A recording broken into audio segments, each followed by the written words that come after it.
Dimri siberian që ka pushtuar Europën lindore dhe atë juglindore ka shkaktuar migrim masiv të shpendëve kryesisht nga parqet e Bosnjës, Serbisë, Bullgarisë dhe Rumanisë.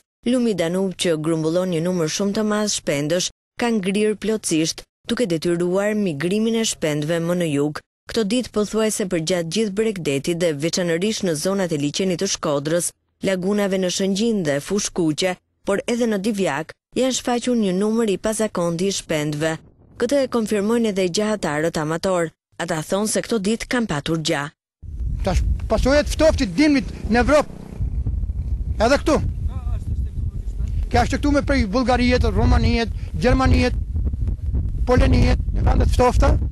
Prej vitesh në këto zona nuk shfaqeshin tufa të mëdha të shpendëve të ndryshëm. Kjo për shkak të gjuetisë pa kriter. Ndërkohë këtë dimër shpendët kanë zgjedhur Bregdetin dhe zonat e ulta të Shqipërisë si vend më të sigurt nga dimri i acartë, por po priten nga armët e gjahut. Pjesa më e madhe e këtyre tufave ka përfunduar në treg, pasi gjahatarët nuk mund të konsumojnë vetë numrin e madh të shpendëve që vrasin çdo ditë.